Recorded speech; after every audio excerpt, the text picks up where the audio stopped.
On May 6, 2013, in a quiet suburban neighborhood of Cleveland, Ohio, a woman began yelling for help and waving her arm through a gap on a padlocked storm door. Two nearby neighbors heard her and began investigating. They saw the woman trying to escape and aided her by kicking in the bottom of the door just enough for her to crawl through with a 6-year-old little girl. She used the neighbor's phone to call 911, claiming she had been kidnapped and held captive for 10 years. But this woman wasn't the only one. Today we will cover the abductions, captivity, and escape of 3 women that led to the capture of the suburban monster, Ariel Castro. His house would be dubbed the Cleveland House of Horrors. On August 23, 2002, 21-year-old Michelle Knight was walking to court for a child custody hearing when she got lost. Michelle stopped in a store to ask for directions when a man offered her a ride. While on the way to the courthouse, the man told Michelle, "By the way, I have puppies. You can have one for your son if you want." She said okay, so they made a stop by the man's house. Michelle was told the puppies were upstairs, so up she went. Once in the room, there were no puppies, and the man shut the door. Michelle started crying, knowing that something was off. She became his first victim. This house would become Michelle's jail for the next 11 years. She would be tied to the wall for long periods of time, so that when she was untied, she wouldn't be able to walk on her own. After a few weeks, the man then dragged Michelle to the basement by her feet, and her head hit the stairs down 3 flights. She was wrapped up in big chains and kept in the dark, filthy basement. At first, a motorcycle helmet was placed over her head, pushing down on the chains around her neck even more. Sometimes she would struggle to breathe and even passed out at times. After several months, Michelle was taken into a room in the house and chained to a bed. She was repeatedly essayed and then left in the dark. She was told that she would live out the rest of her years in that room. Michelle's eyes would be permanently damaged from all the time she spent in the dark. So who was this monster holding Michelle captive? 42-year-old Ariel Castro was a school bus driver and played the role of a normal guy. Castro purchased his home at 2207 Seymour Avenue in 1992. He had a wife and 4 children. His wife would divorce him and take full custody of the children in 1996 after he was allegedly violent with her. The house was basically barricaded, windows were boarded up, and doors locked from the outside. He installed homemade alarms to prevent anyone from leaving the house undetected. He would have family and friends over for dinner. When guests would come over, the stairs would be blocked by chairs, speakers, and couch cushions to block anyone from going upstairs. How no one didn't notice or mention that this seemed odd is beyond us. Approximately 1 year later, on April 21st, 2003, Amanda Berry was walking home after her shift at Burger King. She had tried to call a couple of people, but couldn't get a ride from anyone. As she walked, there was a van in a driveway that she had to walk around. Inside the van sat a man and a girl. She thought she recognized the girl from work, so she smiled at them as she walked around. The man asked if she needed a ride. Amanda was still in her Burger King uniform, so Castro casually said his son used to work there, and turns out Amanda knew a couple of his kids. Her life would forever be changed by saying yes. The next day would be her 17th birthday. About a week into being held captive, Amanda was sitting in a dark room watching a tiny black and white TV when Castro came in and asked her if she needed anything from the store. She asked for a coloring book and a journal. Amanda began keeping track of her experience. She used a code for when she was SA'd by just writing a number with an X next to it, indicating how many times. Some days she would be violated up to 5 times. She wanted everything to be accounted for if she was ever to be rescued. On April 2nd, 2004, Gina De Jesus was walking home from school with Castro's daughter, Arlene. The girls stopped at a payphone so Arlene could call her mom to see if she could go to Gina's house. The mom said no, so the girls went their separate ways. Gina lived in the same neighborhood as Castro, so when he pulled up in his van and asked Gina if she would help him look for his daughter, she got in the van with him. However, Castro drove Gina, who was only 14 at the time, to his house. Castro chained Gina up the same as the others. One day, not too long after Gina had been abducted, Castro came home bragging that he had been out on his motorcycle and saw Gina's mom handing out missing flyers for Gina. Castro approached the mom, took a flyer, and asked if there was any updates about her missing. Gina asked for the flyer and Castro gave it to her. Gina wanted to keep it because it was the only thing that made her feel connected to her mom. The girls were chained up most of the time. Gina's chains went through the wall to Amanda's room, and then her ankle was chained to Michelle, whom she shared a room with. Michelle was in the closet of the shared room. They would be starved at times and beaten. They all realized that Castro got energy from their pain and sorrow, so they learned not to cry or show their pain. Michelle would get pregnant, but would be beaten until she miscarried. It's absolutely heartbreaking that Michelle would go through this, but it happened at least 4 to 5 times. Anytime anyone came over to the house, Castro would play music loudly. We assume so that if anyone tried to scream for help, their cries wouldn't be heard. The women were held captive using a combination of physical restraints, threats, and psychological manipulation. The women were isolated not only from the outside world, but from each other. They were rarely allowed to leave the rooms and had limited interaction with each other. He used chains and ropes to secure them where he wanted them. Castro alternated between kindness and cruelty, creating a dependency on him for basic needs and a confusing, unstable environment that further broke down their will to resist. In 2006, after 3 years in captivity, Amanda Berry would become pregnant. She was afraid of what would happen if Castro found out. He didn't want any babies in the house, out of fear that a crying baby would draw attention to him. Somehow, Amanda managed to carry her baby to full term. Once in labor, Castro put an inflatable kiddie pool on the bed so Amanda wouldn't make a mess. He forced Michelle to deliver the baby, telling her that if the baby died, he would end it all for her. As Michelle aided Amanda in the delivery, Castro sat in a rocking chair in the room reading a book about how to give birth.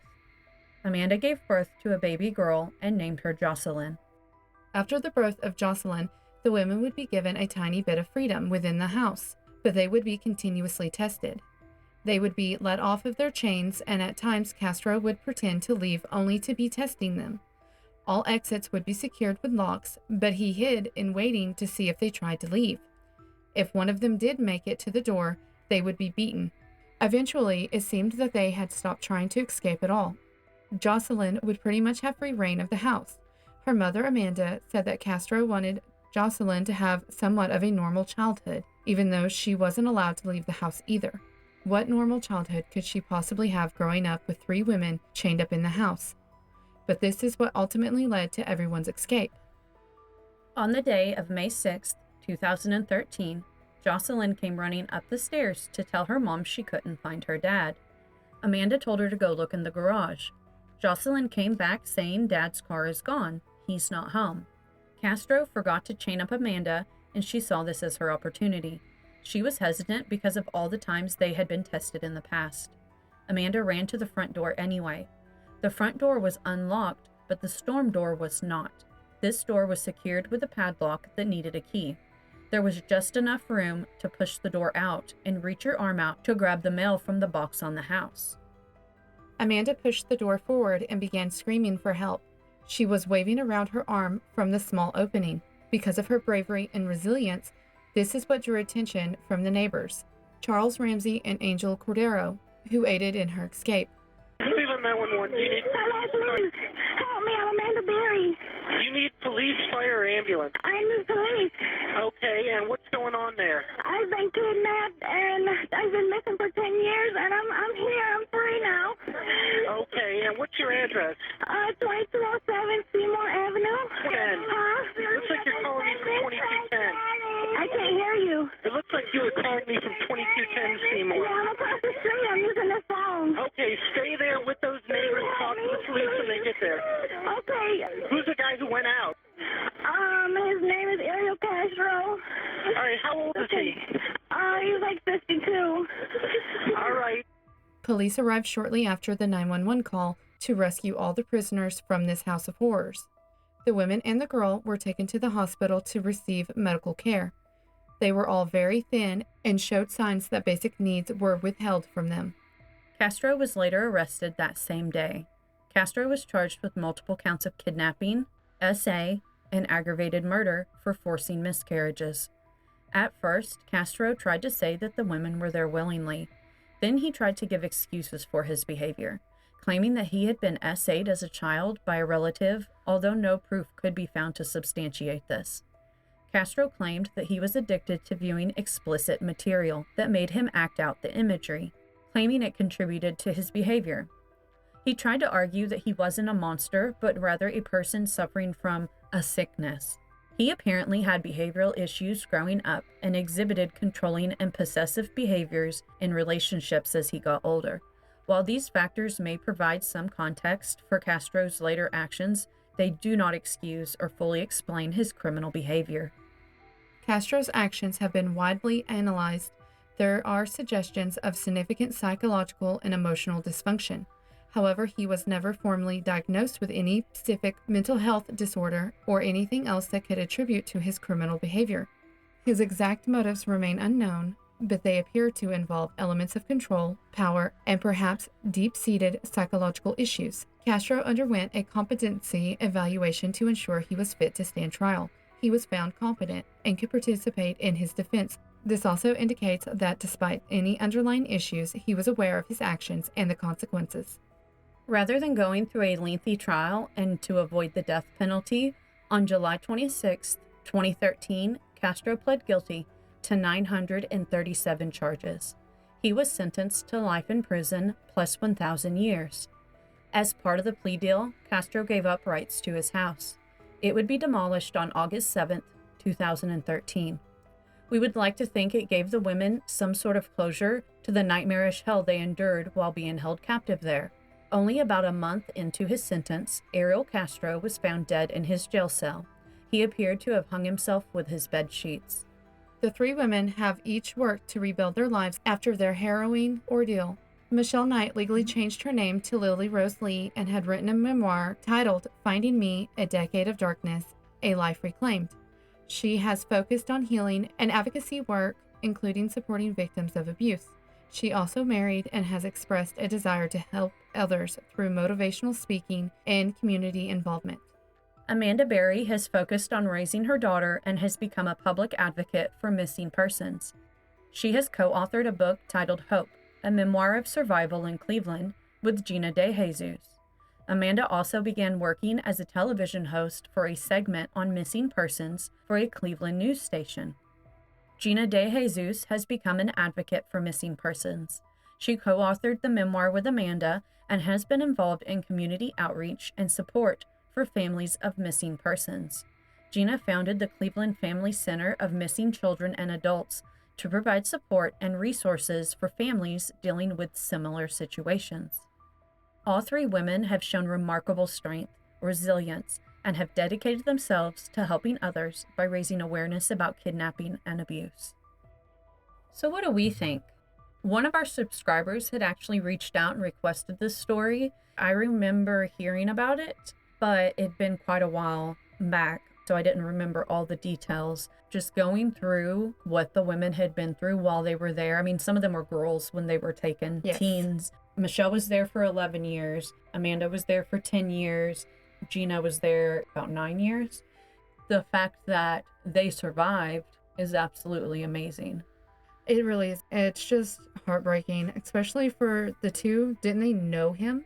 Yeah, I believe in some respect they all knew him. I believe Michelle had known his oldest daughters. Oh, okay. So if you look, they were all taken off the same street Yeah. in Cleveland, and then where they were held at Seymour, it was within miles of where they were taken. So they're being held captive just right there in the vicinity of where their parents are looking for them. When Castro came back and was telling Gina, that was the most disturbing thing. yeah, almost like he was bragging about it, like he was acting all concerned, asking the mom, "Have you heard anything? Is there any updates? Do you know anything yet? Let me take a flyer." Really? That's disgusting. Well, I mean, it is common though for a lot of criminals to go back to the Crime scene and insert offer to help. themselves. Yeah, they insert themselves in the investigations. One, to try to stay close so they can hear any information, but also they think it's going to deter anyone looking at them, which nobody was even looking at this man. No, because to everyone's knowledge, he was just normal. He drove a school bus, and so obviously they go through extensive background checks and Yeah. whatnot. So Gina kept the flyer the entire time. Yeah. She even decorated it, drew on it, and glued stuff from magazines. She had it when she was rescued. That is so heartbreaking. It's kind of baffling to me. The windows were boarded up on the outside of the house, and I just don't know if maybe it was common to see houses like that. I mean, I've seen People houses living like in that. it? That's what I was going to say, but usually, It's the bars on the window if you're trying to keep people out. yes. To me, when I see houses with boards over the windows, it's a house that nobody's living in. It's condemned. It's condemned, or they're just trying to protect it from people breaking in, Squatters and stuff, squatters yeah. and whatnot. But he was coming and going from the home. There were meter readers that would come and check the meters for the water and the electric. And nobody thought it was weird that he would blast loud music. Whenever People came around. Yeah, which I don't know how often he had people over. They had said that they would know people are over because he's playing loud music. Oh my God. That would be horrible to know that people are there and you can't get help. He was just a very disturbed individual. That testing them, that's horrible. I was listening to Michelle in an interview, and she had actually, I think, made it through a door, Yeah. but she's only 4'7", so she couldn't make it over the fence. Oh my And gosh. so she was drugged back in. I assume that was several years before, because she even said that so Amanda went out, Mm-hmm. and then they heard a big noise because that's Yeah. the police busting in the house. Michelle just thought that Castro had come home and he was pissed and someone was going to get a beating, so she just turned the TV up loud to try to drown out all the noise. Oh But my it was the gosh. police coming there to rescue Well, yeah. them. I mean, that's probably happened so many times before. I don't understand how Castro could think that he could give his child that he had with his victim some kind of normal childhood. That doesn't make sense to me at all. So what's interesting is that he allowed Amanda to have a baby, but not Michelle. Mm-mm. And I don't know, from Michelle's perspective, that would be absolutely heartbreaking. Yeah. That yours were killed, you were beaten until you miscarried. Mm-hmm. And then to also see him interact with this child, not only would that mess with you psychologically, because you're treated like dirt, Mm-hmm. and he would occasionally be nice to them, right? He would alternate it, where Yeah, it would he be like would. nice and affectionate to being really cruel. Mm-hmm. But then to see him like with this child being a good father, right? That's what Amanda had stated, that he was a decent father, aside from the fact that she wasn't allowed to leave Yeah. the house. She couldn't go to school, none of Yeah. that.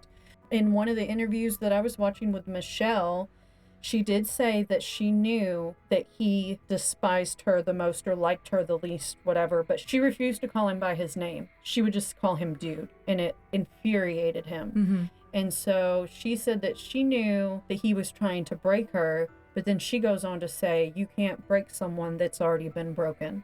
So I know Michelle came from a harder past. We had talked about this earlier. I was telling you that as I was going through and reading things, a lot of publicity had been put on Amanda and Gina. Yeah. And I didn't understand why. Well, that's because those two girls remained missing the entire time, and their parents kept putting their faces out there. They kept putting updated posters. They had the age progression Yes, like in Walmart and technology stuff, done, the like stores, what yes. they could look like at this Have you age. seen this girl? Yeah. They're still missing. Like, their families were continually out in the neighborhoods doing that. However, with Michelle's family, I think they did report her missing at first, but I know within a year or so, they just decided she had ran off. She wasn't classified as a missing person any longer. How old was she again when she was taken? 17? She was 21. Oh, 21. She was 21. So she, technically she was an adult. she was an adult. She was going to court that day. And That's right. they said that she was very upset that her son had been removed from the home. I think that there was some kind of allegations, but they weren't against her. Mm. So I think they removed the child while they did the investigation. Yeah. And so she's going to court. She wants her baby back. She's totally distraught that he's not with her. And the family knows this. And then on the day of court, she goes missing. So it's confusing that they would think that that was normal. Yeah, like she just ran off. Like, why would she run off? She's been doing all mean- these things to try to get her baby back. And that's the only thing in her life that seemed to matter at the time. And then they're like, oh, she just ran off. And so they declassified her as missing. So that's why, especially when they were first rescued, a lot of the news stories, Amanda and Gina have been rescued, and along with another Yeah, woman. But another that's woman. because she wasn't Pushed out she there wasn't that considered much. missing anymore, which is heartbreaking. And Michelle refused to speak with her mother or any of her family after. No. Would you? Nobody stepped up to try to help. Her baby got adopted out. And she was gone for she never saw him again. Like, ever. Not that I'm aware of. No, I wouldn't talk to my family either, honestly. No, they didn't even try to help the child either. I don't view Michelle as a broken individual, even if she had gone through SA. I just think that is something... Previously? Yeah. That, to me, was heartbreaking, that she's basically like, well, I was already broken.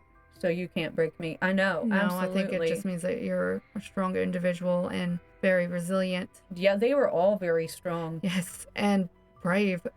And brave. And how many times were they beaten for trying to escape? And they still... continue to try. Yeah, absolutely. We don't know the whole picture. Yeah. Everybody wanted to talk to him and see him as soon as they were rescued, but I want to say it was about 2 months before they gave any kind of public talking. Once they did start talking, they were all over the news, and they've done a million interviews, but it's kind of like you don't really see what's going on behind the interviews. So I'm sure that there were some struggles, and like, just imagine being locked up in a home for that long, or in any space for that long, and then just being let out into the world. I couldn't imagine feeling grounded anywhere. No. I would be absolutely a basket case. Socialization and having people clamoring to get your attention. You're traumatized. Anybody that talks to you or gets too close. I'm sure there are plenty of things that would trigger and I'm sure these women, that it's just hard for them to stay present. And it seems like they've done a lot of hard work. I'm sure that there were struggles. I didn't see them talk about it too much. I did hear Michelle talk about it a little bit. They were always in her face and stuff. Yeah. And she had struggles, and I could imagine they all had struggles. So this year is the 11th year of them being rescued, because it was in 2013 and now it's 2024. Fast forward 11 years, they all seem to be doing and that's an wonderful amazing, and that's just amazing to be able to live go on and function that way. And continue on with your life. There's obviously, unfortunately, a lot of people that can't. No. And I don't blame them at all. No, absolutely that it not. does do something. But no, I would not consider any of these women broken. I believe they're all wonderful examples of bravery and resilience. And not only are they trying to live normal lives now, they are bringing awareness to try to help other people so they don't go through the same things that they went through. Absolutely. And that's one thing. They feel like they have a purpose. Yes. And they're helping, not only other rescued victims, but the families in the waiting that are, still missing their family members too. And that would be a tremendous amount of strength to be able to go out and help support other people too. Yes. But thank you to whoever recommended this. We are so glad that we could share it. And although it is very heartbreaking what they went through, what happened after is such an amazing story of strength and resilience. We were glad to share their story. If anyone has any story recommendations, feel free to drop it in the comments or send us a message over on Instagram. Thank you for being with us today. So what do you guys think? Had you heard about this case? It was all over the news, so possibly. Was there anything that you learned today that maybe you didn't know before? Let us know what you think in the comments below.